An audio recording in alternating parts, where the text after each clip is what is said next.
Hola, ¿cómo están? Muy buenas tardes. Eh, Qué gusto de saludarles a todos. Bienvenidos esta tarde a todos quienes nos acompañan en este seminario permanente de la Red de Innovación Educativa RIE 360. Yo súper bien acompañada el día de hoy. Les presento a la doctora Perla Salinas. ¿Cómo estás, Perla? Mucho gusto y qué gusto que nos acompañas el día de hoy. Ella del Tecnológico de Monterrey. Muchas Tam- gracias, Elsa. Muy amable. Gracias.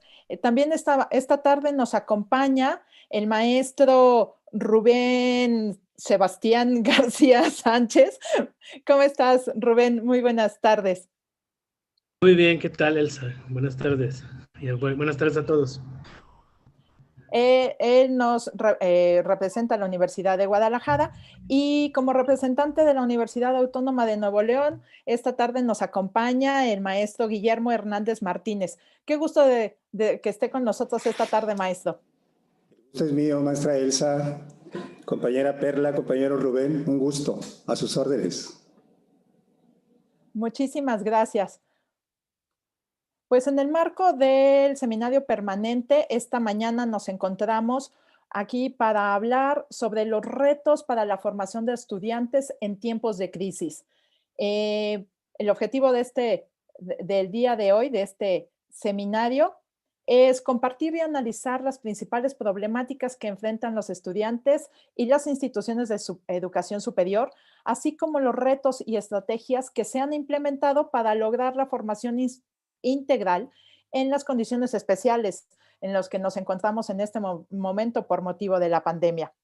Esperamos conocer las experiencias y perspectivas de algunas de las instituciones que conforman la red, así como difundir entre las comunidades académicas interesadas los esfuerzos institucionales realizados, con los que se contribuya a visualizar líneas de acción integral en las instituciones enfocadas a las necesidades contextuales y la diversidad de estilos y perfiles de los estudiantes y su actuar en la comunidad.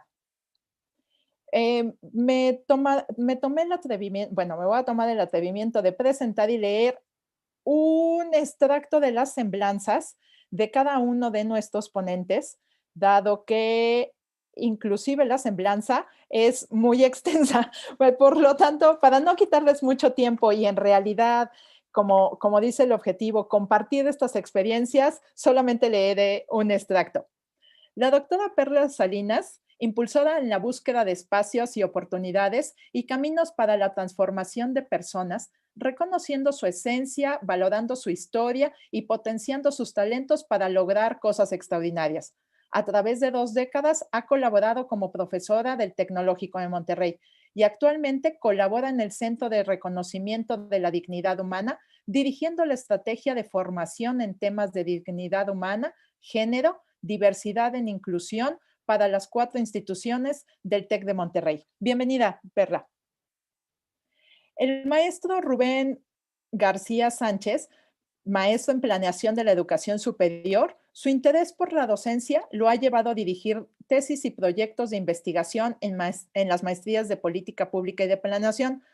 Formó parte del proyecto La innovación educativa y la incorporación de la perspectiva del emprendimiento en los programas educativos de la Universidad de Guadalajara. En el 2015, donde se llevó a cabo un diagnóstico de la oferta educativa susceptible para incorporar el enfoque del emprendimiento. Actualmente es coordinador de desarrollo académico de la Universidad de Guadalajara. Rubén, mucho gusto. Gracias. El maestro Guillermo Hernández Martínez realizó estudios de en la Facultad de Psicología. Su maestría fue en Psicología con orientación psicoanalítica. Actualmente, director de formación integral al estudiante, su misión consiste en coadyuvar en la formación integral de los estudiantes universitarios en el desarrollo de competencias académicas, personales y profesionales para su integración comprometida con el entorno laboral y social, mediante la implementación del programa institucional de tutoría y el programa institucional de orientación con estrategias de atención personalizada, humanista y temprana. Gracias, maestro. Mucho gusto. Bueno, para entrar ya en materia de los retos y de lo que los estudiantes están viviendo y podamos iniciar esta reflexión. Te pregunto, Perla, desde tu experiencia, ¿cuáles son los principales problemas que enfrentan los estudiantes en particular en este periodo de pandemia en el que nos encontramos? Sí, Elsa, pues muchísimas gracias por esta invitación. Es un honor estar aquí compartiendo este foro con ustedes, con mis compañeros, con Guillermo, con Rubén, contigo. Muchas gracias y aprovecho de una vez a decir muchas gracias a toda la gente que está detrás de todo esto, porque es un mundo de gente para tratar de llevar todas estas espacios a la gente, ¿no? Muchas gracias por la invitación. Y bueno, pues vaya, para nadie es sorpresivo, para nadie es sorpresa que estamos en un entorno que está cambiando continuamente, ¿no? Es dinámico.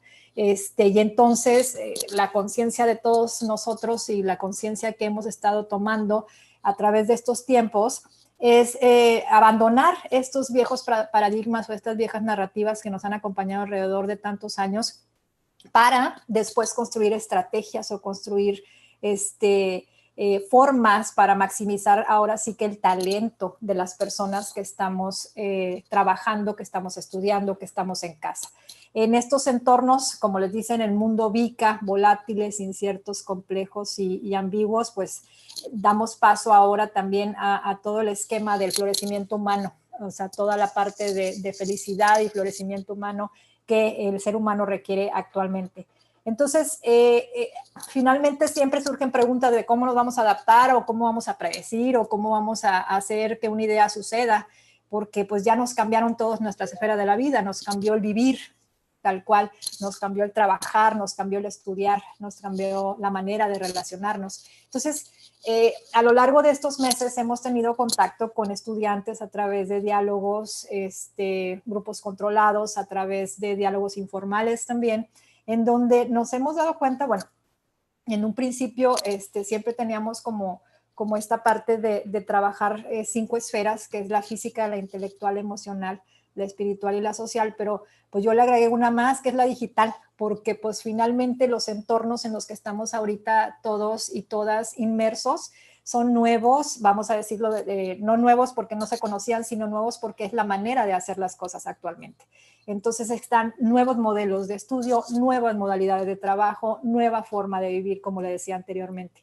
El uso de la tecnología, pues con sus fines y con sus propósitos, pues se ha vuelto a veces problemático el manejo, el tener recursos económicos o de conectividad para poder estar en el mundo actual, ¿no? En la parte física, pues no, sin lugar a dudas, lo que yo he visto es que todos estos espacios que regularmente se reducen ahora a un cuarto, a una casa, a un pequeño espacio que tengamos en donde estamos viviendo, pues a veces ni siquiera están acondicionados para eso. Entonces yo creo que es una de las problemáticas que enfrentan muchos de nuestros estudiantes, así como la convivencia familiar, porque todos estamos al mismo tiempo y en el mismo lugar, básicamente, ¿no? Y todos conectados al mismo tiempo y bueno, todo este tipo de problemáticas. Y pues aunado a esto, pues el ejercicio físico, el ejercicio o el bienestar mental que tengamos que tener, ¿verdad? Pues ha podido llegar a ser problemático en algunas de las circunstancias por lo que estábamos acostumbrando a hacer. En la parte intelectual, la rutina es una de las cosas que yo he visto con los estudiantes que en particular enfrentan problemas, siempre hacer lo mismo o aprender a distribuir este tiempo o luchar contra la frustración o pues básicamente la parte emocional, lidiar con el estrés y con la ansiedad. Entender cómo me siento, entender las emociones, poderlas controlar, poderlas decir, poderles poner un nombre básicamente. Yo también pienso que en la parte de emocional, esta parte de tener conciencia social también es una de las cosas que tal vez se estén hablando más y más cada día, el poder tener esta conciencia y poder estar en nuestro entorno, relacionarnos de otra manera con el entorno. En la parte espiritual, simple y sencillamente la búsqueda de significado, propósito y dirección se nos ha complicado un poco a todos, estudiantes, profesores, colaboradores, maestros, cualquier persona. Buscar este significado nuevamente, buscar este propósito en la vida, unir tus habilidades o tus competencias o toda la batería que tú tienes para esto puede llegar a ser un problema si no lo tenemos claro.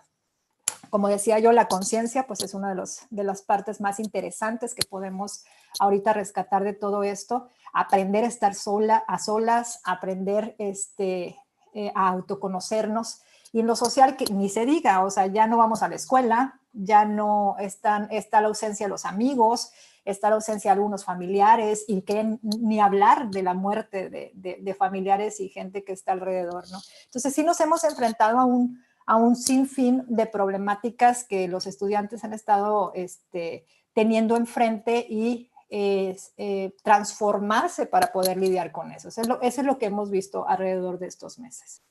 Muchísimas gracias. Sí, como dices, se nos ha transformado y tenemos que empezar a romper los paradigmas, porque cuando decían que íbamos a regresar a la normalidad, yo no veo cómo regresemos, y más bien tenemos una nueva normalidad. No me encanta el término, pero más bien es una nueva realidad y nos tenemos que ir acostumbrando, ¿no? Pero claro. Muchas gracias. Rubén, te pregunto ahora, ustedes en UDG, ¿qué han identificado? ¿Cómo se encuentran las condiciones de los estudiantes para atender estos nuevos requerimientos? Sobre todo el tema de la educación no in situ, ¿no? De alguna manera lo sacamos y no es exactamente educación en línea, pero esta educación no dentro de las instalaciones. Sí, bueno, acá en la Universidad de Guadalajara, pues sí nos hemos percatado, ¿no?, de las diferencias que hay entre diferentes grupos de estudiantes, ¿no? Algunos pues no tienen ningún problema en adaptarse, ¿no? Inclusive pues muchos ya pues tenían sus clases en modelos híbridos, ¿no? Entonces pues no tenían mayor problema, ¿no? Muchos profesores también pues estaban plenamente adaptados a esta posibilidad del aprendizaje híbrido, ¿no? Y ahora, bueno, pues nos damos cuenta que también había muchísimos grupos de estudiantes, una gran cantidad de ellos, pues que no tienen acceso, como otros, a las tecnologías, no tienen acceso a internet, no tienen incluso equipo de cómputo, dentro de sus casas no tienen las condiciones. Bueno, eso es algo que ya, pues se ha dicho en varias partes, ¿no?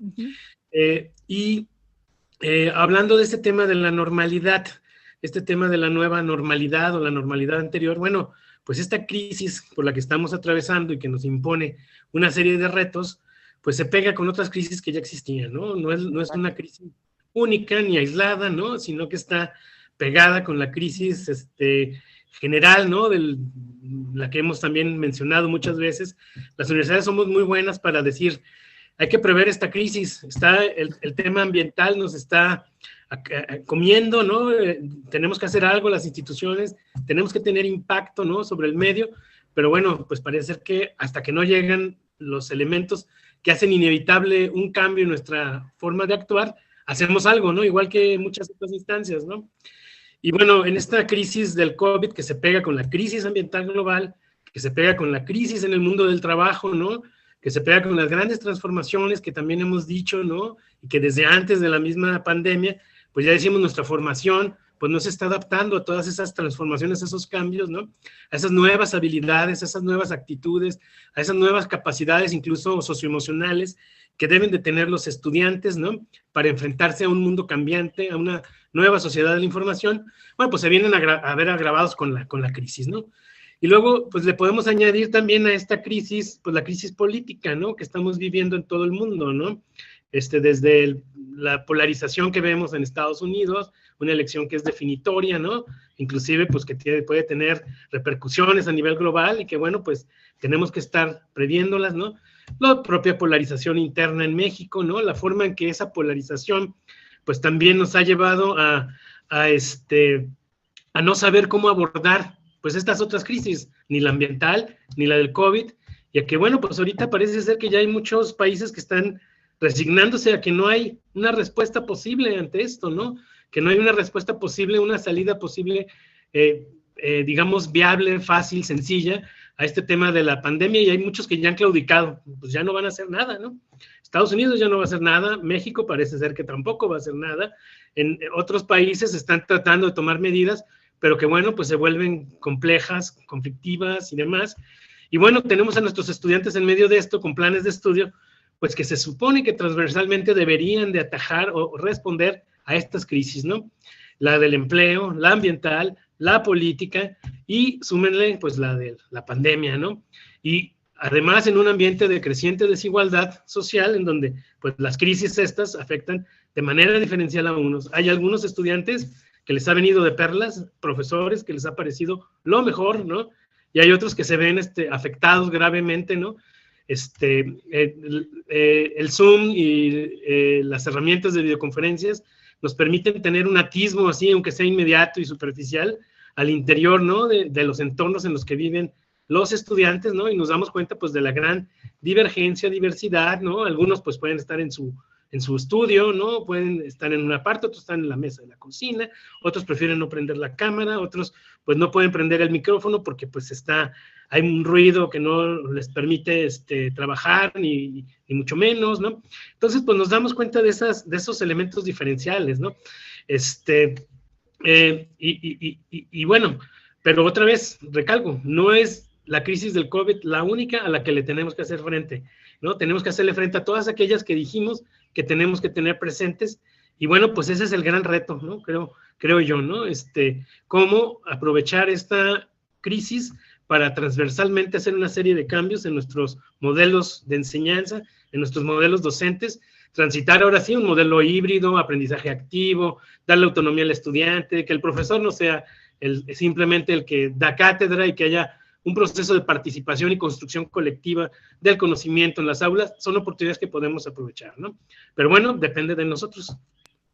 Ahí sí. Muchísimas gracias. Sí, creo que una de las grandes lecciones, si bien no mencionaba también Perla, pero tienes toda la razón, el que aprendimos a colaborar y como tú bien dices, ahora sí, este paradigma y este modelo tradicional que traíamos de enseñanza ya realmente se está trasladando, y tenemos que empezar a hacer ajustes en las currículas y en los modelos para que no solamente sea como esta clase magistral y aprovechar todo lo que tenemos a la mano para innovar y ser creativos, ¿no? Pero ahora le preguntaré al maestro Guillermo, ¿y qué sucede con los grupos vulnerables? ¿Cómo están transitando en este momento, y qué cuestiones hacen más complicadas o más fáciles para resolver, para que ellos, bueno, los estudiantes se sientan realmente tomados en cuenta y podamos formarlos integralmente? Sí, muchísimas gracias por la oportunidad de participar en esta red de innovación educativa. De veras, es un placer. Pero bueno, me parecería como que uno podría contestar como relativamente de manera fácil y decir cuáles son los grupos vulnerables. Y pudiéramos hablar seguramente de los jóvenes con problemáticas o con clasificaciones, de invidentes, por ejemplo. Podríamos pensar en jóvenes con Asperger, podríamos pensar en jóvenes indígenas, pero me parece que eso es acotar a un pequeño grupo de las universidades, sobre todo en la nuestra, que es una gran universidad de 212,000 estudiantes. Me parece que aquí hay que meter el foco más profundo, y me parece que está en la línea de lo que han dicho tanto Perla como Rubén, y que tiene que ver con ver más allá del árbol, ver más allá de lo evidente. Y me parece que tendríamos que pensar, por ejemplo, yo pienso en lo que dicen los teóricos que estudian los jóvenes. Después de todo, una de las poblaciones más vulnerables son los jóvenes. La estadística nacional habla, por ejemplo, del trabajo de los jóvenes, de cómo no alcanzan los que trabajan, que además, por cierto, en las unidades públicas es una buena cantidad o una cantidad importante, no tienen lo que sería una buena percepción económica. Y desde ahí hay una cuestión de vulnerabilidad, y además jóvenes que tienen que vincularse a su familia para poder generar lo mínimo necesario para subsistir. Entonces, un poco es, ¿de qué estamos hablando? ¿De qué grupo de vulnerabilidad? Porque creo que tenemos que darle palabra a esto que me parece esencial. Y pienso también, fundamentalmente en las mujeres. Yo quiero recordar ahora acá al panel y a los que nos escuchan, que justamente antes del cerrón que nos llevó la pandemia del COVID, justamente tuvimos una semana antes, si no mal recuerdo, ustedes ubíquenme, un paro nacional de nuestras mujeres en México, que hablaba justamente de una situación de queja, de demanda, de visibilizar la gran cantidad de violencia ejercida hacia ellas en todos los ámbitos, desde lo social, por supuesto, lo familiar, el hogar y las instituciones, sin duda. Entonces, me parece que esto no se borró con el cerrón de la pandemia. Esto está ahí y es un tema que a mí me parece debería de ocuparnos. Y creo que, bueno, está siendo nombrado. Y en ese sentido, me parece que, bueno, las universidades tenemos la obligación de visibilizar y de ponerle nombre a estas situaciones, de cómo trabajamos con las cuestiones de las vulnerabilidades, en este caso, que son aparentemente como subjetivas, pero muy importantes y que repercuten en situaciones concretas de lo que a las universidades nos compete. Yo pienso en la situación de la eficiencia terminal, pienso en las situaciones concretas como de elección profesional, o pienso en la situación del abandono que hay, que regularmente son, por cierto, de algunas mujeres, ¿no?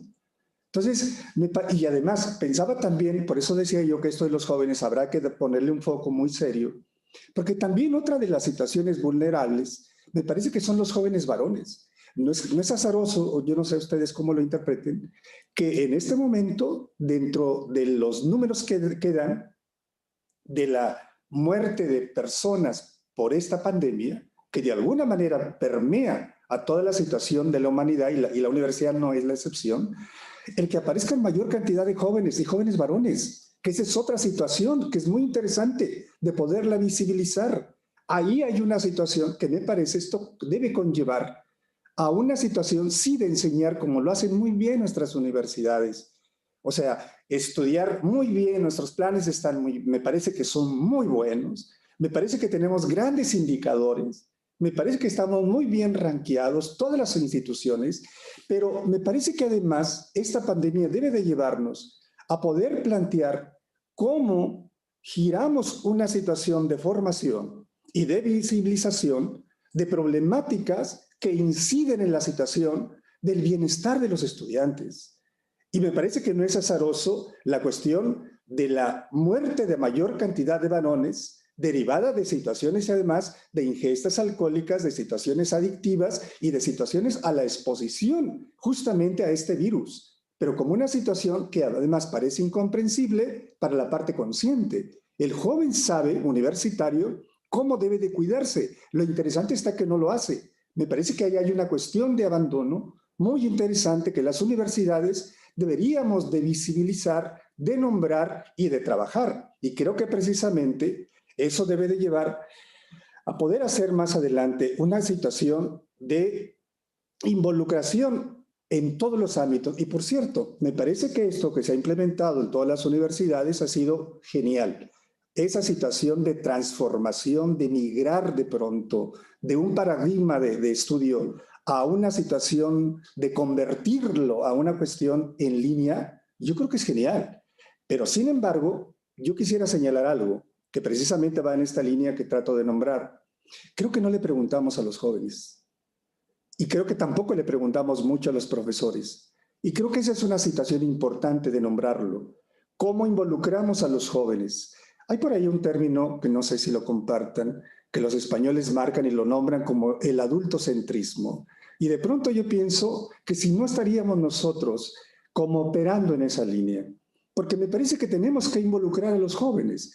Una de las grandes quejas en este momento de los profesores y de los padres, atención, es cómo no pueden, pero dice un padre de familia de nuestra universidad, no hay poder humano que haga que este muchacho se levante y está ahí acostado viendo la clase. Y eso me parece que no es solo de este muchacho, es de muchos muchachos. Pero creo que tenemos que enseñar, que visibilizarle a los padres que esta es una situación de un impacto social muy serio, donde el muchacho ha sido arrebatado de su lugar, de su escuela, donde la escuela era el lugar público, que por cierto a los jóvenes también se los habíamos quitado por la cuestión de la inseguridad. De pronto el único lugar que se había convertido en un lugar público era su escuela con toda la parte, digamos, de la protección, de pronto ya no lo es. Y esa cuestión, aunque tenga muy buenos planes, aunque sean excelentes profesores, pero esa subjetividad juega de manera importante, que incluso la OMS está marcando. A mí me parece esto que me pareció muy serio tomarlo en cuenta, que decía, hay que seguir después de esto la huella psicológica que va a dejar esta pandemia. Porque creo que ahí tendríamos nosotros que focalizarlo para que los muchachos no caigan en un término que a mí me asusta, que se llama la desesperanza. Porque creo que ese es un aspecto central que las universidades tenemos que nombrarlo. No solamente hacer excelentes ingenieros, que por supuesto hay que hacerlos, excelentes médicos, sino también sujetos que puedan visibilizar y trabajar y entender todo esto. Y un aspecto último que yo diría, y tenemos que considerar también el dolor del profesor. Creo que el profesor está sufriendo tanto como los jóvenes. Y bueno, ahí me quedaría. Muchísimas gracias, maestro. Sí, realmente, digo, me hace usted pensar muchísimo y sí, de alguna manera, como usted dice, en este momento no solamente ver el bosque, sino ver el detalle para poder eh, plantear algunas líneas de trabajo dentro de las universidades y realmente coadyuvar a estos estudiantes, ¿no? Sí, yo siempre mencionaba que los estudiantes, sobre todo el corte generacional que tenemos en las universidades, les gusta ir a la universidad por sociabilizar y como dice usted, es un ambiente en donde ellos se explayan y es su ambiente y de alguna manera ahora se los quitamos, ¿no? Y bueno, y de alguna manera todas estas crisis y como decía Rubén, están sumando a lo que ya traíamos, la pandemia genera una gran inestabilidad, de alguna manera con las otras, no sé si ya las conocíamos o fueron llegando poco a poco y ya caminábamos como más seguros, pareciera que no existieran, pero esta sí nos vino a desestabilizar a todos y creo que está poniendo a prueba a todas las organizaciones y sobre todo a las instituciones educativas para poder salir adelante y cumplir con sus metas y su misión social, ¿no? Pero ciertamente los actores o los involucrados, docentes y alumnos o estudiantes, creo que son los más afectados. Pero en este caso, volvería yo con la... No sé si me dejas decir, complementar solamente sí, con algo, no. Elsa, ya que Claro. estamos en esto de los grupos vulnerables, yo creo que aquí también se tendría que hablar de la diversidad, de todo lo que existe, ¿no? Desde la diversidad socioeconómica, de razas, de la diversidad de edades, las generacionales. Hay mucho en donde fijaron las discapacidades, vaya. Y, por ejemplo, yo sí quería tomar un poquito de tiempo para comentar un caso. El TEC de Monterrey tiene un programa que se llama Líderes del Mañana, y este es un programa de impacto social. O sea, lo que se hace es a todos aquellos jóvenes y mujeres brillantes que no tienen suficiente dinero para acabar una carrera en el TEC de Monterrey, se les beca, se les da ayuda financiera para todo esto. Entonces, en este sentido, ellos empiezan a crear comunidad, a hacerse fuertes, a hacer todo. Entonces, uno de ellos, a mí me llamó mucho la atención porque fui a un evento de ellos, él decía, él es un estudiante con discapacidad auditiva, y decía, pues te fuiste a la casa, ¿verdad? ¿Y qué sucedió? Pues ahora sí que el Zoom y todas las plataformas en donde podemos interactuar a distancia, pero pues él no escuchaba realmente toda la clase por su discapacidad, ¿no? Entonces, ¿qué pasa? Los profesores se dan cuenta, el programa se da cuenta, los compañeros se dan cuenta y de alguna u otra manera empiezan a ayudarlo con diferentes tecnologías para que él pueda estar también tomando la clase en el mismo momento, ¿no? De forma síncrona. Entonces, este tipo de cosas yo siempre llamo mucho a la conciencia y a la corresponsabilidad porque lo tenemos que construir entre todos, no es tarea solamente de un grupo de personas. Y por supuesto, y de luego como dice el maestro Guillermo, sí se puede hacer este análisis con estos grupos, con los estudiantes, llegar a ellos y decir qué te hace falta, en vez de también nosotros estar dictando qué les hace falta, ¿verdad? Es completamente de acuerdo con esto.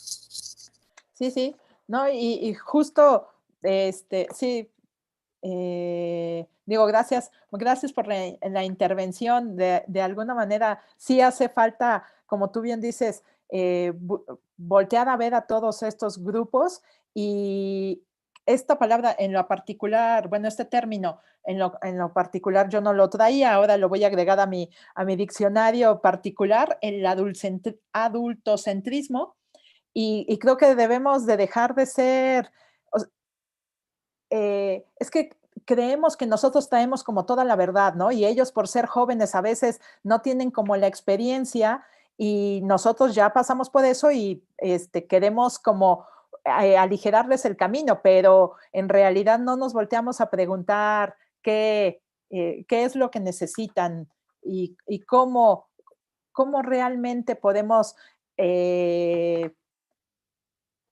dirigir acciones muy específicas para que ellos realmente, que son los beneficiados, los apoyemos, ¿no? Y Rubén, ahora ustedes, digo, ¿qué han visto en el tema del proceso y la tarea educativa? ¿Cómo lo están enfrentando en la Universidad de Guadalajara, y qué actividades están haciendo para que sea lo más incluyente posible y realmente estas brechas que estamos viendo no se abran más, y realmente apoyemos a los estudiantes? Elsa, qué bueno que preguntas ese tema. Creo que el tema de inclusión es un tema fundamental y que también tiene muchas dimensiones, ¿no?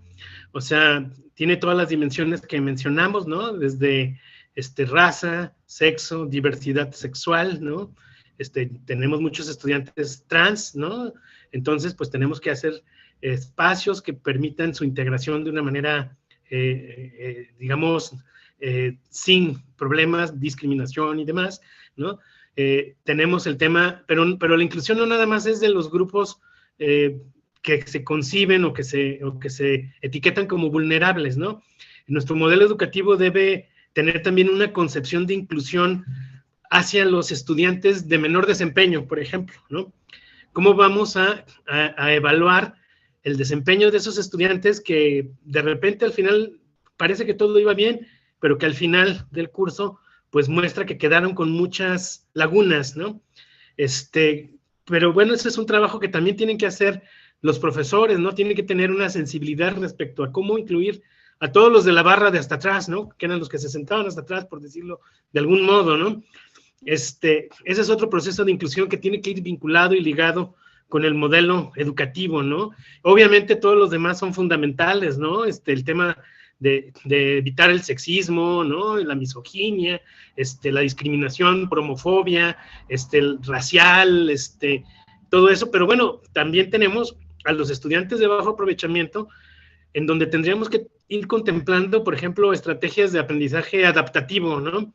En donde ellos pudieran ir avanzando según ciertos ritmos, ¿no? Y ponerse al corriente de los demás estudiantes, sobre todo en materias de ciencias duras, matemáticas o cosas de ese tipo, ¿no?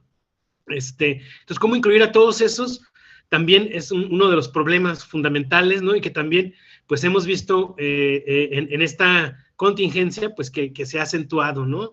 Es un tema que se ha acentuado, ¿no? Y más ahora, pues, con muchos estudiantes están, pues, con sus cámaras apagadas, ¿no? Y bueno, pues, no sabes realmente cuál es el nivel de involucramiento, ¿no? Real que están teniendo, ¿no? Y entonces, bueno, a la hora que se hacen evaluaciones y demás en línea, pues también hay una gran cantidad de modos de evaluar y modos de percibir cuál es el aprovechamiento y el involucramiento de los estudiantes. Y bueno, pues tenemos que empezar a construir modelos para que desde el aprendizaje híbrido podamos hacer frente a todos esos retos y a esas exigencias, ¿no? Tenemos que formar a los profesores, ¿no? Pero no formarlos como muchas veces se hace, en donde, a ver, tienen que tomar estos cursos porque son los que deben de tomar. No, vamos tratando de construir un esquema de formación en donde los mismos profesores vean que eso es lo que necesitan tomar, se sientan como, digamos, motivados para que ellos mismos decidan cuál es la formación que tienen que ir estructurando, pero para eso debemos de integrar, pues, un modelo educativo claro, y el modelo educativo, pues ya, digo, esta es una de las ventajas de la pandemia, no va a ser otro sino el modelo híbrido, ¿no? Un modelo donde ya el papel del profesor no sea el mismo, y bueno, todo lo que hemos también mencionado en otras partes, ¿no? Y ese creo que es el reto fundamental, ¿no? ¿Cómo le hacemos para tener una estrategia institucional para ir construyendo un modelo que nos permita hacer frente a estos problemas que también ya existían desde antes, no es algo nuevo, pues, de la pandemia, ¿no? Eso ya existía antes, sin embargo, ahora, pues lo hemos visto agudizado.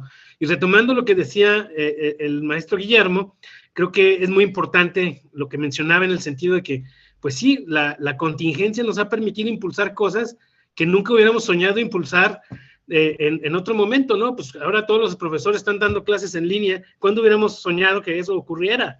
No, si les decíamos que eso iba, que íbamos a ponerlos a dar clases en línea o híbridas, no, pues se nos hace una revolución, ¿no? O sea, pero en cambio ahora, pues ya están todos, pero eso sí, también es importante reconocer eso, pues no les hemos preguntado, hemos estado en gran medida actuando en el marco de la pandemia con acciones que se ven, como dicen, en cierto modo paternalistas o impuestas, ¿no? Que no se han consultado ni a los estudiantes ni a los profesores, y creo que esa es una parte importante y que creo que las etapas siguientes pues no van a poder avanzar solamente desde las exigencias de la contingencia y la pandemia, ¿no? Tenemos que pensar en un esquema en donde también permitamos esa participación que mencionaba el maestro Guillermo. Sí, muchísimas gracias. Y sí, nos queda mucho por hacer. Y sí, ciertamente, igual aquí en Puebla, si les hubiéramos dicho que todos se iban a ir en línea, algunos maestros sí, como dices, se hubieran levantado, pero ahora ya todos tomaron los cursos y Faraón Llorens, el doctor Llorens, dicen allá en España, estuvimos en una, parecía que estábamos en vuelo y se nos descompuso el motor y lo tuvimos que arreglar, pero ahora ya estamos como más adaptados y ya como que con todas las circunstancias, pero como que esto lo vamos llevando mucho, mucho mejor de como fue al principio, ¿no? Bueno, déjenme hacer una pequeña pausa para decirles a todos nuestros participantes que dentro de los canales de YouTube y Facebook, en los chats, nos pueden hacer llegar las preguntas a los panelistas. Las estamos recogiendo todas para en unos momentos hacérselas llegar y ya puedan contestar en particular alguna duda que tuvieran. Y agradecemos muchísimo. Veo que tenemos gente conectada de todo el país, en Nuevo León, Jalisco, del sur tenemos gente de Chiapas, Ciudad de México. Muchísimas gracias a todos los que se conectaron el día de hoy. También vemos que tenemos gente que nos saluda desde Ecuador. Entonces, quiere decir que ya gracias a estos medios podemos llegar más lejos, ¿no? Porque si estuviéramos sentados en un auditorio de la UDG, ahora que es nuestra sede, difícilmente hubieran podido llegar todas estas personas a escucharnos, pero muchas gracias. Maestro Guillermo, regreso con usted. Platíquenos, ¿qué acciones han implementado en la Universidad de Nuevo León, en la Autónoma de Nuevo León, o qué estrategias en específico para afrontar o comenzar a afrontar algunos de los retos que ustedes están vislumbrando con los alumnos? Uno de los aspectos que me parece esenciales es, hay que nombrarlo, el trabajo de los directivos de nuestra universidad, de los maestros de la universidad. Creo que ha sido una cuestión de vinculación, de apoyo, porque creo que más allá de tomar la temperatura y poner sanitizantes y gels, me parece que lo que tendremos que plantearnos es esta parte más de lo humano. Si bien es cierto, no hay que dejar de lado la cuestión de la salud, es la cuestión de la vida. Y también hay que nombrar esto, estamos en riesgo de muerte. Y esa es una palabra fuerte, pero que permea cruza a todos los seres humanos, jóvenes, no jóvenes, que incluso de pronto nos lleva a una situación de paralización en muchos sentidos. Y en esa parte me parece que justamente mirando lo humano, lo que han hecho los directores es prestar a muchos estudiantes lo que sería las máquinas que estaban en los laboratorios para que las lleven a sus casas. Esa es una parte muy interesante, muy importante, en el plano concreto, digamos, del aparato necesario para poder tener conexión. Nuestra universidad acaba de entregar 3.500 tablets, en la medida en que de un programa que era los jóvenes que iban al exterior, que iban de intercambio, ahora con ese recurso se le dio a los jóvenes con grandes necesidades. Entonces, bueno, ¿qué hemos hecho? Entre otras cosas, tratar de apoyar en esa área que es fundamental para poder tener la conexión y que no se nos quede nadie atrás ni fuera. Y por otro lado, también, ¿qué hacemos? Desde hace tiempo la universidad tiene un programa que me parece fundamental, que es la cuestión de la tutoría y la cuestión de la orientación, donde, atención, el tutor, y aquí juega un papel muy importante, porque además de ser un profesor excelente en su disciplina, en si es médico, si es biólogo, si es matemático, también, entre comillas, debería de tener habilidades que van más allá de las situaciones didácticas, que es esa posibilidad de escucha y de poder entender para canalizar. También nos queda claro que no necesariamente, como decía Gil Antón en alguna ponencia, si yo no quiero ser tutor, pues no lo voy a hacer, y eso es muy respetable. Y me parece que es importante, pero me parece que sí debe de tener como el conocimiento de que hay alguien que puede canalizar y puede vincular a ese muchacho a alguien que le apoye. Un poco lo que se decía ahora. Si bien es cierto, todas las universidades tenemos trabajo con los jóvenes geniales, genios, pero me parece que también hay otra gran proporción de muchachos que no necesariamente son de cienes y que requieren de un gran apoyo, y que me parece que la universidad debe estar focalizando también para hacer, obviamente, esto que hace un momento se hablaba, de una universidad que sea incluyente, que sea equitativa. Me parece que eso es lo que tendríamos que trabajar, y esto lo hacemos a través de los programas de tutoría, que además donde tenemos un porcentaje muy alto de nuestros profesores trabajando ahí en ese campo. Y yo quiero agregar algo aquí que a mí me parece una parte muy fundamental, que es la parte de trabajar con los padres de familia. Recordemos que nuestra Autónoma de Nuevo León tiene 90,000 estudiantes de preparatoria, un número grande de estudiantes en sus 26 campus. Abarcamos el 66% de la población, digamos, del territorio en Nuevo León. Ahí está la universidad. Y este programa de padres de familia ha funcionado muy bien, porque me parece que aquí, al menos en el momento de desarrollo de los jóvenes, que es la cuestión de la adolescencia, recordemos que nuestra universidad tiene, a diferencia de otras universidades, una preparatoria de 2 años. Entonces tenemos a jóvenes muy jóvenes, y en ese sentido hay todo un proceso, digamos, psíquico de acomodo que requiere, de alguna forma, hay estudios que sustentan esto, la presencia de los padres. Y obviamente esos padres deben de estar ahí, porque también se da otro fenómeno, que de alguna manera, ante la adversidad económica o emocional de algunos padres, de pronto las universidades se convierten en factores casi como de guarderías. Y esa es una situación de sobrecarga para las instituciones. Y yo creo que las instituciones debemos de tener claridad y trabajo con los padres, como dice nuestro señor rector, el maestro Rogelio Garza Rivera, que es un triángulo virtuoso. Los padres, los profesores y la universidad. Y me parece que en ese sentido es algo que hemos trabajado. ¿Qué más hemos hecho? Se han incorporado situaciones, por ejemplo, de apoyo en relación a la atención a los y a las jóvenes para las situaciones de acoso, a través de protocolos, digamos, donde las jóvenes pueden hablar, pueden trabajar y se puede ayudar y canalizar.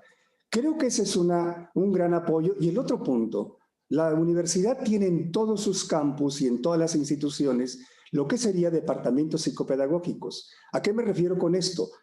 Todas las escuelas tienen en las preparatorias ese departamento donde al revisar una problemática de tipo emocional son canalizados. La universidad no es una clínica psicológica, pero sí es un lugar donde de alguna manera se puede visibilizar, diagnosticar y canalizar a la persona que debe de atender esto. Eso es, creo que son los padres. En ese sentido, creo que la universidad cumple, visibiliza y trabaja en esas áreas. Y entonces, creo que son nuestras áreas de formación que coadyuvan para trabajar en este campo. Y finalmente, 2 puntos importantes. En esta pandemia, justamente ahora en estas vacaciones, que las pasamos estudiando, y me parece muy importante, porque de veras que nos han enseñado a trabajar las plataformas, a trabajar digitalmente a los que somos ya viejitos, y eso es importante porque es una situación de movilización plástica que me parece vital, pero además también, no solo llegó eso, sino que también fue el poder enseñar y trabajar con los químicos, los matemáticos, entre comillas, los duros, para poder trabajar con ellos la importancia de la situación de las competencias socioemocionales de los estudiantes y, ojo, de ellos. Cuando un estudiante nombra una problemática, salvo su mejor opinión, no puede el profesor estar lejano empáticamente a lo que le dicen de que está siendo violentado, de que está siendo acosado, etcétera. Creo que eso humano toca lo humano y yo creo que el profesor, incluso por salud mental, deberíamos de poder trabajar esto. Entonces, nuestra universidad está trabajando en ese sentido, justamente para hacer una situación de una integración. Por eso yo decía, obviamente tenemos muy buenos químicos, muy buenos biólogos, muy buenos médicos, pero me parece que también debe estar esta parte complementaria de lo emocional. Creo que esa es la manera como hemos nosotros abordado lo que sería desde hace tiempo el apoyo a los jóvenes para tratar, digamos, de hacer sujetos pues que vean integralmente su desarrollo y que además de buenos médicos sean excelentes ciudadanos. Sí, de alguna manera usted tiene toda la razón. Tenemos que formar ciudadanos y que sean mucho más humanos y que todos de alguna manera estemos educados para buscar el bien y el bienestar, no solamente el propio, sino el de la comunidad, porque estando bien la comunidad estoy yo y así es como recíproco, ¿no? No, pues muy, Incluso muy interesante. lo último que estábamos viendo es la vinculación de la universidad con el entorno económico e industrial. En el último fórum económico, por ejemplo, los empleadores dicen, y cuando hemos tenido aquí vínculos con los industriales, ellos dicen, claro, puede ser muy buen ingeniero, pero si no tiene las habilidades emocionales, obviamente no va a funcionar en mi empresa. Y me parece que ese vínculo es fundamental. Y en este fórum ahora se pide inteligencia emocional, flexibilidad cognitiva y creatividad, que son aspectos evidentemente necesarios para la empleabilidad. Entonces, bueno, parece que se alinean las estrellas para poder trabajar sobre esta parte que es fundamental del humano, la parte de lo emocional. Sí. Cierto, cierto. Sí, y bueno, les agradecemos, digo, ya nos están saludando, como mencioné, algunos países, Argentina, República Dominicana, Guatemala, Perú, Chile, España, Colombia, Bolivia, Venezuela y de aquí de México, Querétaro, San Luis Potosí, Veracruz, Durango, Tijuana, Nayarit. En realidad estamos llegando a muchas partes. A mí me sorprende qué tan rápido podemos viajar en estos momentos. Y doctora, llegó una pregunta en específico para ti. Pregunta nuestro público, en educación superior, ¿en qué momento abordan o incluyen los temas de conciencia social? ¿Los docentes tienen alguna capacitación? Fíjate que es súper interesante lo que la pregunta. Lo abordamos la conciencia social desde varios frentes, ¿no? Desde el servicio social, desde todo el área de integridad.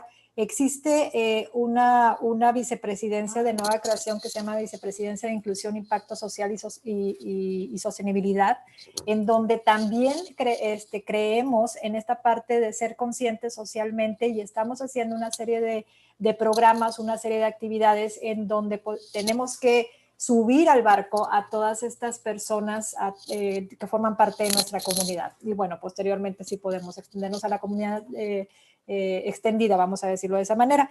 Pero por medio de programas es una de las cosas que hemos estado haciendo. Yo siempre hablo de la parte de la corresponsabilidad y la conciencia, y al momento de ser corresponsables y de darnos cuenta de que lo que yo mueva en mi espacio tiene repercusión ahora sí a niveles mundiales, es cuando empieza el ser humano a entender que esta corresponsabilidad es estar de alguna u otra manera en bien unos con otros, ¿no? O sea, mirar por un bien mayor más que por todo lo demás. Hay esfuerzos con institutos, el Instituto de Ciencias de la Felicidad también, que trata muchos temas de felicidad, de beneficio, y todo esto, la parte también hay institutos de empresas conscientes en donde toda la parte de impacto social se toca, el poder también estar en un capitalismo consciente o en unos bloques en donde podemos ayudarnos unos a otros. Entonces, hay diferentes maneras de que lo estamos abordando. De alguna u otra manera estamos llegando a la población. Nosotros, pues en realidad, tenemos una población de 90,000 estudiantes en TEC de Monterrey, 50, 60,000 en TEC Milenio, como 30,000 colaboradores alrededor de todo el TEC. Entonces, el llegar a todas estas instituciones, instancias y personas es un esfuerzo grande, entonces requiere de muchísima estrategia. Por eso siempre empezamos con programas como de sensibilización, para que las personas podamos tener al menos, homologar conceptos o al menos saber de qué estamos hablando.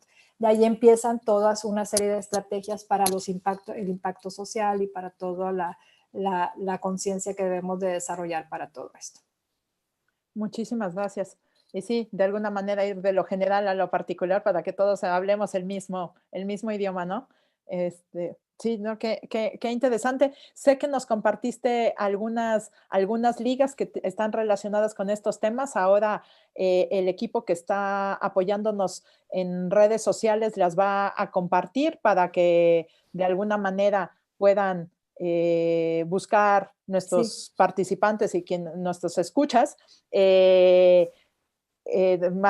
mayor información sobre lo que nos compartes. Muchas gracias. Claro que sí. Muchas gracias a ustedes. Rubén, y ahora te pregunto, también una pregunta que llega del público, que nos dicen, ¿cuáles son las estrategias que están realizando para los alumnos de nuevo ingreso, tomando en cuenta la parte de socializar, conocer las instituciones y de alguna manera integrarse a la educación superior? Sí, sí, esa es una de las preocupaciones fundamentales que teníamos, ¿no?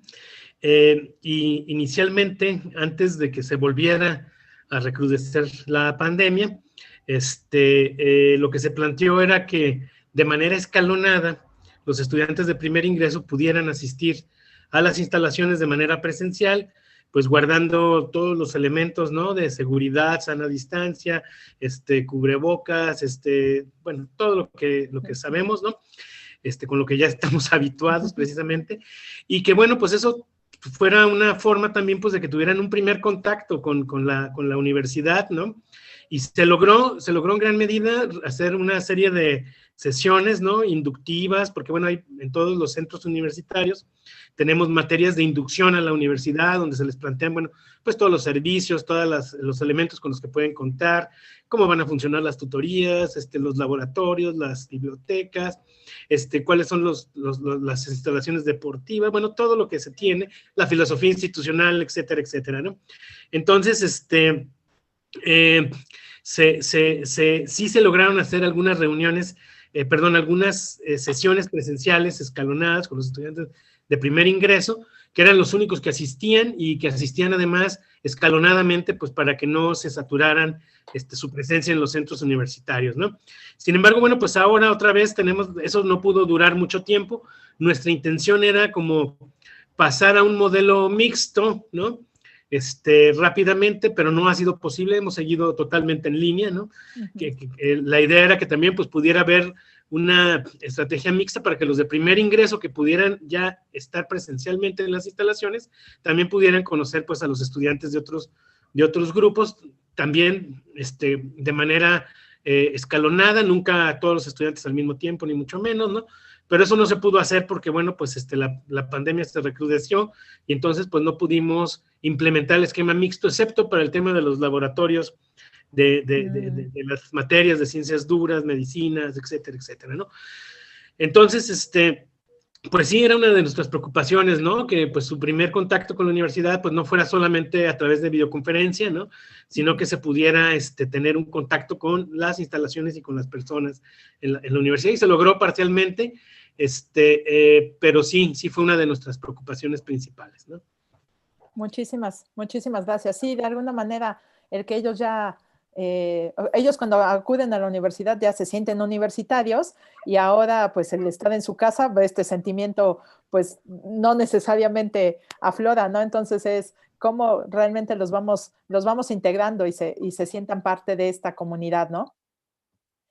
Bueno, ustedes saben que el tiempo en los webinars es espantoso y traemos el relojito detrás de nosotros. Yo encantada me quedaba toda la tarde a seguir aprendiendo, porque ciertamente hoy he aprendido muchísimo de ustedes y compartiendo algunas acciones que han llevado a cabo en sus instalaciones o instituciones, pero pues ya el tiempo nos está comiendo. Entonces, quisiera yo hacer una ronda final de reflexiones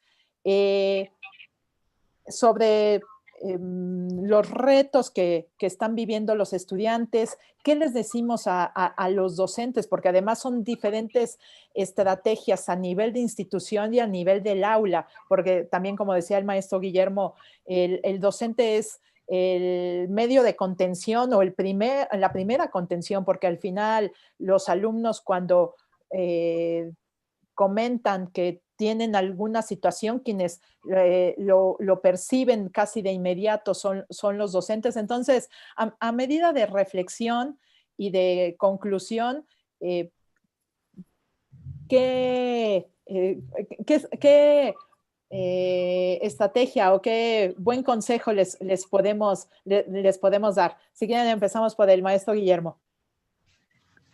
Bueno, yo diría, de entrada consejos no, porque nadie los sigue. Pero sí poder como compartir con todos los maestros nuestras realidades, que me parece que son muy parecidas, sin duda, en todo el mundo, ¿eh? Yo creo que hay una parte donde debemos de cuidar, debemos de focalizar también eso que yo llamo el dolor del profesor, que viene derivado del dolor del estudiante, porque además, déjenme les digo algo, que de alguna manera aparecen los memes como un síntoma, yo le llamo así. La parte de la invasión a la privacidad del profesor, a su vida privada, que me parece que no es cosa menor de lo que estamos hablando. Estamos hablando de una situación seria que deberíamos de apuntalar justamente con acompañamiento, con apoyo emocional, a través de discutir y poder dilucidar esto desde alguna mirada. Por ejemplo, que esto que está sucediendo con los jóvenes, que seguramente los pedagogos, los psicólogos, los sociólogos, los antropólogos lo pueden quizá mirar con mirada diferente, pero que quizá no necesariamente otras profesiones pueden entender, y no tendrían por qué entenderlo, la cuestión de un muchacho que no abre su cámara y de un muchacho que de alguna manera se va rezagando y que no es por flojo, sino por una cuestión de depresión. ¿Cómo entenderlo? Incluso cómo entender que de pronto cierta conducta que puede ser media agresiva, ponerle ese nombre, quizás sea una manifestación muy propia de la cultura, de la situación de la depresión de los varones, que no nos han enseñado a mostrar nuestra tristeza, que es otro gran tema, ¿eh? Otro gran tema, y que no es cosa menor. Después de todo en este país, aparte de la gran cantidad de muertos varones, la verdad es que los hombres nos morimos antes que nuestras mujeres, 6.5 años antes que las mujeres. Esa es una estadística en un estudio que se hace en las Américas en relación a las masculinidades. Ahí tenemos todo un tema que evidentemente permea la cuestión de la educación. Entonces, bueno, ¿qué me parece que nosotros tendremos que trabajar? Creo que eso con los profesores, porque además son nuestro apoyo y son los que traducen a través, evidentemente, de su empatía, lo que serían las problemáticas que están viviendo sus estudiantes, sus familias y el entorno social. Adicionado al otro que yo quiero decirlo, creo que nuestros profesores, entre otras cosas, están nombrando cosas que las instituciones, deberíamos como institución tomarlo en consideración. El uso de mi teléfono, el uso de mis datos, el uso de mi luz, el uso de mi oficina, el uso de mi aire acondicionado y todo eso que de alguna manera, insisto, impacta en una situación de economía, que además es una economía dura, difícil en este momento. Creo que son de las cosas que tendremos que visibilizar y sobre todo ponerle nombre a las cosas. Porque esto de que no ha pasado nada y lo hemos trasladado todo a la casa y que todo sigue igual, yo creo, no tienen que estar de acuerdo conmigo, pero creo que no es así. Aquí hay una situación que connota abandono, una situación que connota simbolismos. Eso que nos digan que estamos confinados, nos quiere decir que estamos presos. O sea, y de alguna manera esa es una situación que me parece que no todos tenemos o tienen el bagaje emocional para poder contener eso. Por eso seguramente lo que está sucediendo en todos lados, ¿no? Creo que ese es un elemento fundamental de poderlo trabajar y poderlo visibilizar. Ese plano, yo insisto, de lo subjetivo, porque no es solamente los estudiantes, es también nuestros profesores, que además son justamente, yo creo que son tan héroes como nuestros médicos en este momento, porque me parece que están conteniendo una situación grande de poder, digamos, evitar que se hagan crisis familiares y sociales que ya de por sí inferimos que ahí están. Pero me parece que justamente la palabra del docente sigue siendo un importante subrogado para poderlo, digamos, trabajar y reforzar enormemente desde las instituciones su gran trabajo que están haciendo. De veras, creo que fue enseguida de los médicos van los profesores. Tiene usted toda la razón. Perla, ¿con qué cerramos? ¿Alguna conclusión?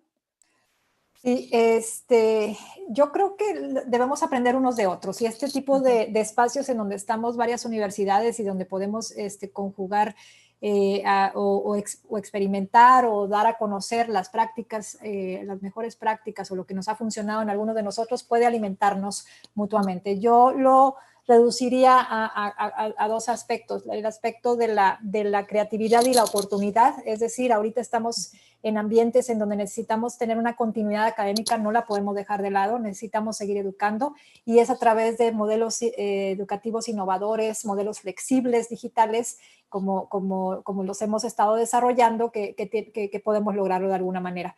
Obviamente con el apoyo de la tecnología, con las tecnologías emergentes, con las tecnologías no realmente las más caras ni las más vanguardistas, sino aquellas que realmente cumplan con el objetivo que nosotros tenemos como educadores, como docentes o como administrativos dentro de las instituciones.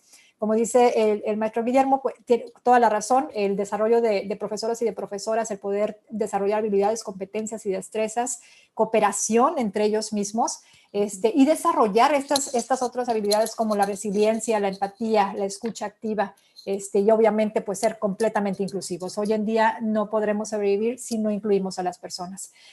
Vuelvo a repetir, la conciencia social, la corresponsabilidad son de los aspectos que nos van a dar a nosotros de alguna u otra manera el alcance para poder sobrellevar todo este confinamiento, esta pandemia y poder llegar, ¿por qué no decirlo de esta manera?, a hacer un mundo mejor. Un mundo en donde todos podamos llegar a ser felices, donde tengamos nuestro propósito, nuestro sentido de vida y donde todos nuestros esfuerzos sean encaminados a esto. Yo creo que podemos aprender mucho de todos. Yo creo que no nos podemos cerrar.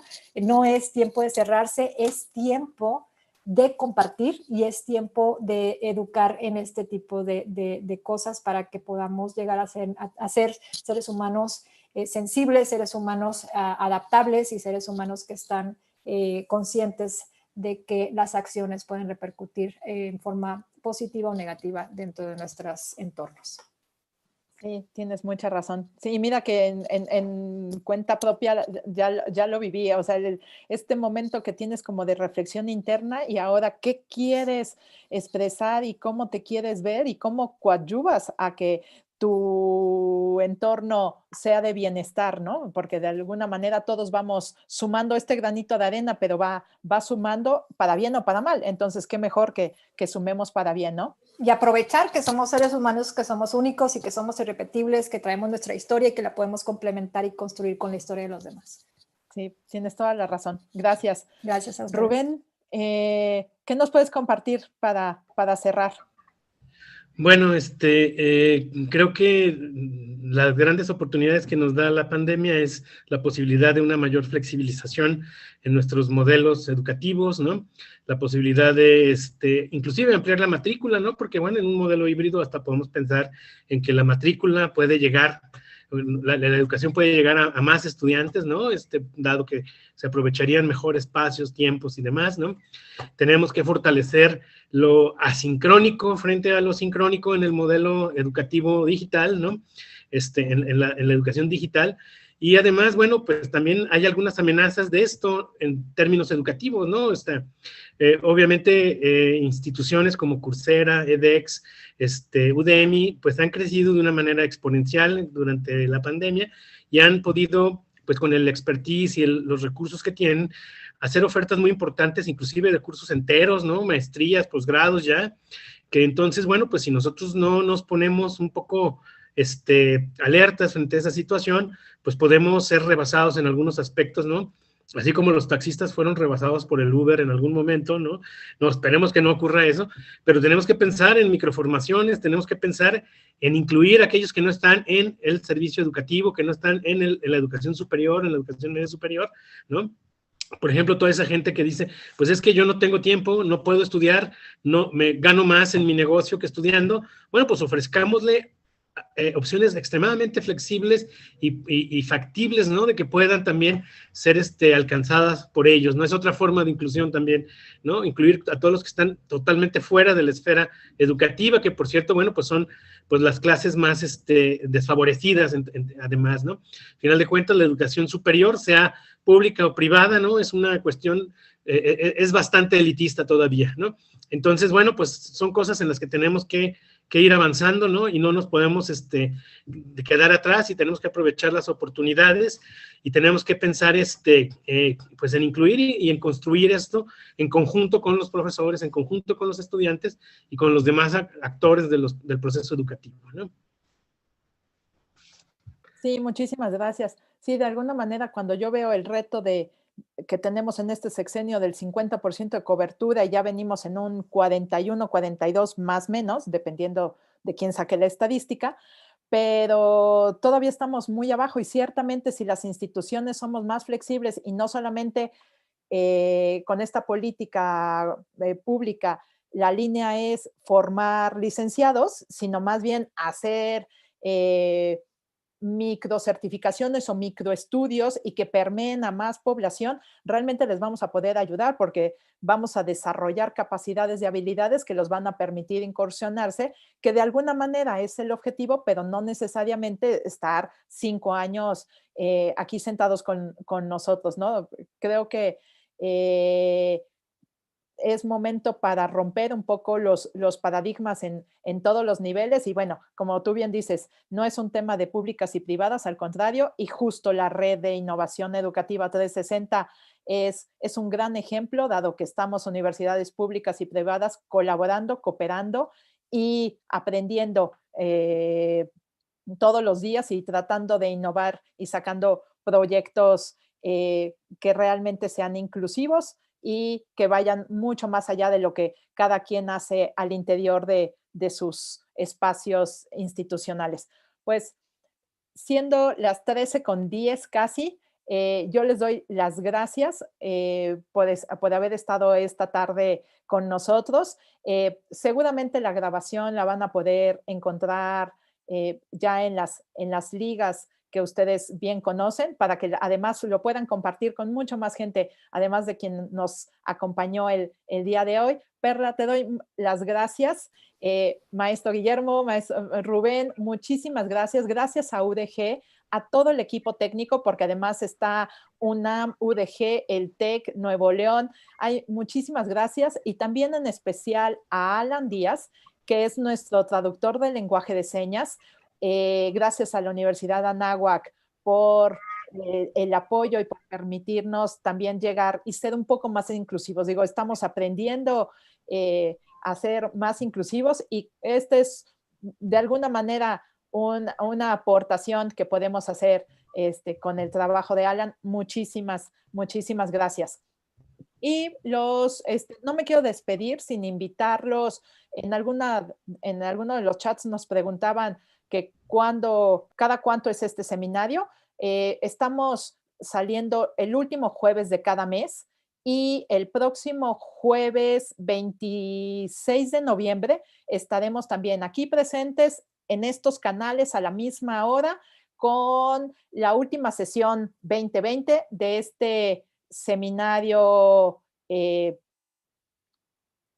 se me olvidó el nombre del seminario, de este seminario permanente de la Red de Innovación 360, Perspectivas y Estrategias para la Nueva Realidad. Hablaremos sobre el tema docente. Como bien decía el maestro Guillermo, un actor importante en nuestras instituciones son los docentes, y la próxima sesión se las dedicaremos a ellos, el cómo se sienten, el qué han vivido, y estaremos reflexionando y compartiendo también dentro de nuestras instituciones qué estrategias se han implementado y cómo coadyuvamos a su labor, importante labor. Yo no lo había reflexionado a la par de los médicos, pero tiene usted toda la razón. Muchísimas gracias. De veras, hoy me siento súper enriquecida. Todos sus comentarios, aprendí muchísimo, y con esto nos despedimos. Gracias a todos, gracias a la RIE, a las instituciones UDG, gracias por ser la sede en esta tarde. Buenas tardes a todos. Hasta luego. Hasta luego. Muchas gracias. Gracias. Buenas tardes, hasta luego.